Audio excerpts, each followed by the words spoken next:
Okay, this is the one combo I know. It's pretty fun. All you do is just press buttons. Nice. Hey everyone, Steve here, and in this video I'm going to be taking a look at this Fightbox that I picked up from AliExpress. Now you would have seen in the intro that I put at the start of this video that the controller inside this box doesn't look like any of these. It's actually got an Astro City graphic, but I haven't actually opened it as I'm recording this voiceover because I want to just take a look at the box that it comes in itself. Now I'm pretty sure this Fightbox is made by the same company that made that 4-button Neo Geo small mini arcade stick that I looked at a couple of months ago. But we can see here that the website for this company is fightboxarcade.com. Not really sure what company this is in general. This might be some sort of, generic AliExpress seller, but that's okay. This wasn't too expensive, I think, maybe just over 100 Australian dollars, which does sound like a lot. And we'll see if the quality is worth it. On the back here, it's got 4 different layers that this Fightbox can come in, and these are the components to it. I'm actually not sure if this is actually what's going to be inside the one I have, but let's just cut to the chase and open it up and see what we have. This box wasn't sealed or anything, it just opens up like that. Ooh, cool. So nothing else left in the box except for the other part of the foam. And what do we have? We have an Astro City Hitbox, basically, which is awesome. Or a button box if you hate using the generic Hitbox term. This is the one I specifically ordered. This arcade controller for PC. So I got the one for PC and not the one with like a actual Brook fighting board in it for like PS4, because I think I'll be able to use adapters to get the experience that I want, and the only thing I might be missing is a home button, but I actually might have that. Actually, it doesn't look like it. I won't have a home button, so that's not good, but we'll work around that. So the controller itself is pretty tightly wrapped in plastic, which is, I guess, good for protection and transportation, but hard to open. Oh, there we are. It wasn't too bad. Okay, so I've unwrapped the controller. I actually had to go pretty hard on it because the plastic was really tight. And you just get a USB printer cable style thing. So that's nice. So let's take a look at the controller itself. Okay, so we've got the classic, Hitbox button box style layout. So these are small 24mm buttons, one 30mm button for the jump. The graphic itself is an Astro City style. I'm sure it's not officially licensed at all, but you've got the high resolution graphics thingy up here, 100 yen coin at the top right. The quality of this print is all right. I would say the colors are a bit kind of desaturated and not vibrant. We do have like a plexi layer, or I don't know what you call it. I don't know what the actual non-plexi name of this kind of material is, but there we are. And then the bottom is a nice metal case. It's pretty heavy, but I'm sure it's got weights in it to help with that. You've got little screws here, which I'm not sure how we'll disassemble that. I don't really want to damage it just because I might end up modding this, but for how cheap it was, relatively speaking, it makes a nice little controller. All the corners are only slightly rounded. There is a hard edge here. The bottom of the controller, you've just got 6 feet, and you've got 2 buttons up the top here with your USB port and 2 buttons on the side here as well. Hopefully there's enough for like some sort of touchpad or something like that. Or if I use this with a converter, I'll have a home button. Not really sure though. But yeah, let's just get this thing plugged in. I'm going to remove all these stickers. I also actually want to point out too that there are these holes for, if you get the one with the Brook fighting board in it, to cut out and add extra buttons. So given that it's metal, I'm not really sure how you would cut this out yourself unless you had some sort of very sharp Dremel or very tough rotary tool. But anyways, just wanted to point that out. In terms of size, it is this big. Let's get you some proper measurements. I'm getting about 35 centimeters wide, 20 centimeters long, and it's about 3 centimeters high. At least this black part is. Now I actually don't have any controllers with this Hitbox style layout, so I'm really interested to see how it plays. The closest thing I had was that PXN fighting box with the keyboard controls for the WASD. So let's plug this into the computer. That's so weird. This is not being recognized by my computer. It's as if it's charging and stuff, but there's no data line. Okay, this is so weird, right? So I've had to just use this Brook PS3 to PS4 adapter, which I was going to use anyways to test this out on PS4, but I've had to actually plug in this controller into this to get it to recognize on Windows. So I don't know if their firmware here is outdated or something like that, but yeah, the generic encoder on here isn't being recognized by Windows. So that's just something to note. But anyways, you can see here the light that I'm using on my desk. It's quite a reflective surface. I guess because most of this is black and it is reflective plexiglass, so But yeah, now I have it working thanks to the Brook converter. It's so weird that it wasn't working when you just plug this cable straight into USB. The encoder, yeah, must definitely be wrong. But here we are. Hitbox. So not used to this. Am I meant to play it like this or like this? Anyways, down, right, left, and jump button. And then I have, 4 action buttons here. 2 more on the side. Interesting. Oh, I see. This button here is turbo and this is mode. I have no idea what mode does. Okay, so mode switches D-pad to left analog. Interesting. So, oh, nice. Okay, so I probably don't have a home button, which is not the biggest deal in the world, but I'll just have to have another controller on standby when I play this on PS4 or something.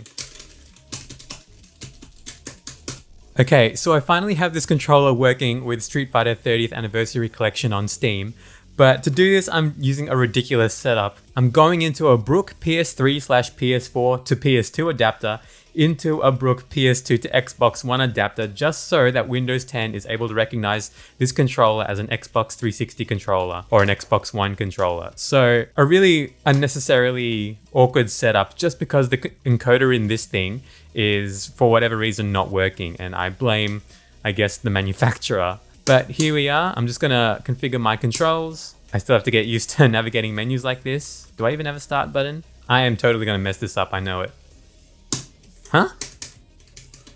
Wait. Oh, I know what I did. I messed up the controls. Up should be this, down should be that. Okay, here's one thing. Because I was used to WASD controls, I keep wanting to go up like this. Up with this button instead of with the big jump one. So that is messing me up big time. Oh my god. I'm getting confused. I want a demon. How do I do it?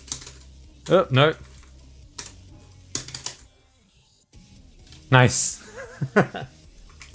I honestly hate jumping with my thumb. It's so weird. Ah, come on. Okay, I'm slightly getting the hang of it now, but it's still totally weird.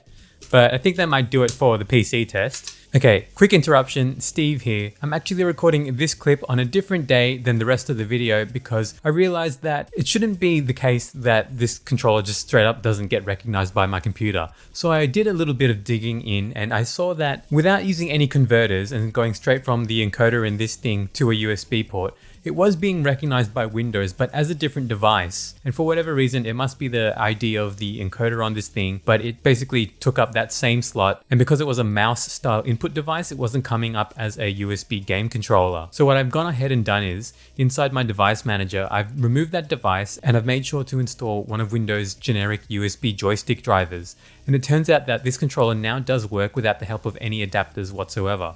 So just to help illustrate that, this isn't going to be much of a different shot than the one where I had plugged in this controller to the Brook PS3 to PS4 adapter into my PC. But anyways, it is now working as a normal Xbox 360, so X input controller, which is honestly the best case scenario for this thing. It is working as an X input controller natively on the PC. So I've got quote unquote fake analog movement here.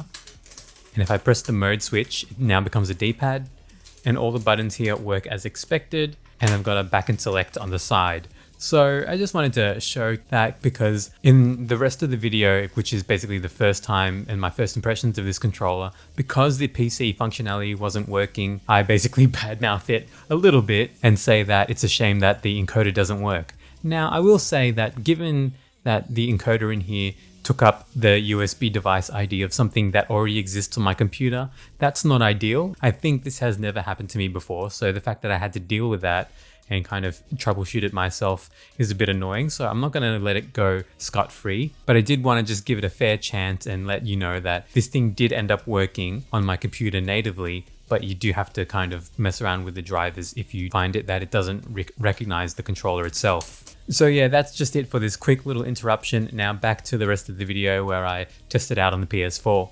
So I'm going to test this out on PS4 now, and to do that, again, I'm going to have to go from USB into this Brook USB to PS2 adapter, and then Brook's PS2 to PS4 adapter. So again, because the encoder in this thing actually isn't like working for whatever reason, I have to use a bunch of adapters to get it to work. So it's not a perfect solution and straight out of the box, it seems. Okay, so I've just hooked up the controller to the PS4 via that Brook adapter combination that I showed you. There we are. And actually I realized because I'm using that Brook PS2 to PS4 adapter at the end of the chain, I do have a home button located on that adapter. So that kind of solves the problem that I had by having no inbuilt home button, which is good. Okay, so just loaded up Tekken 7 here on the PS4. Now this is obviously way too many buttons for Tekken. I don't need anything on this side, so it's pretty cramped actually. I might set my mappings just to use these middle four. I'm pretty sure I shouldn't go straight into online, so let's just do some treasure battle. Now, this might come as no surprise to anyone, but I do play Akuma in Tekken 7. Okay, this is the one combo I know. It's pretty fun. All you do is just press buttons. Feels good, nice and responsive.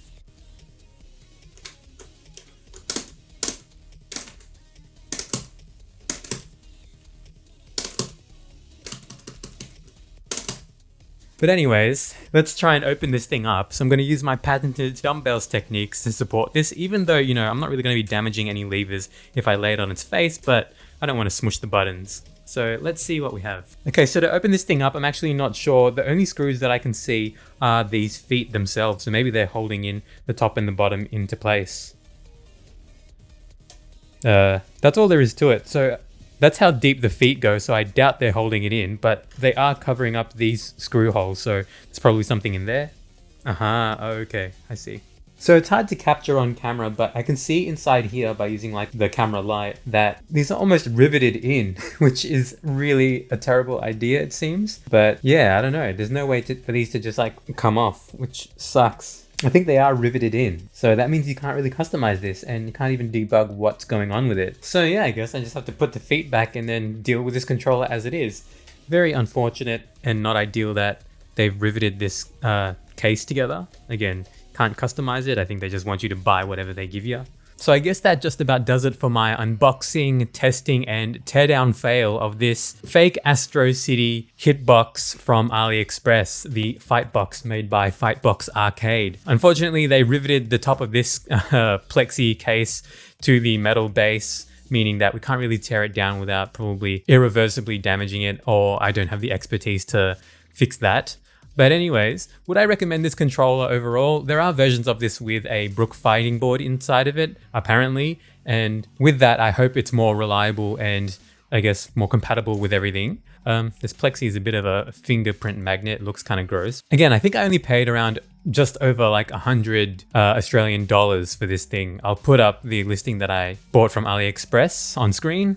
For what it is, it's pretty interesting. Again, the fact that you can't customize it really loses a lot of points because it doesn't make a good project case without some serious, you know, drilling and reworking. It is a fun way to kind of experiment with the Hitbox layout, but you could also just make your own using a cheap plastic container and some buttons. These are apparently Sanwa OBSF 24s and 30s. They feel really nice and responsive, but without actually being able to see the button and inspect it, I guess we can't really tell, and we just kind of have to take their word for it. The colors themselves, again, this art is pretty muted. It's pretty desaturated looking, and these ones don't match with the Virtua Stick Pro or probably like the actual original Astro City colors. Like this is more of a pink purple than it is like a bright hot pink. This green is a little undersaturated too, but that's totally fine. Like this is a fake clone, not officially licensed by Sega at all, so we're not really expecting much here. I can't really hard recommend this. It's more of a, if you have, I guess, disposable income or just curious, then try and find something that looks similar on AliExpress, and it's probably the same product sold by a bunch of different people. But other than that, it is what it is. If you just like the look of it as some interesting decorative piece, then go for it. But anyways, guys, thanks again for watching. If you haven't already, it would be great if you could subscribe and check out the other videos on my channel. There's a lot more to see there. Any questions, leave a comment down below and I'll answer as much as I can. If you enjoyed the video, it would be great if you could like it, and I'll see you next time. Thanks.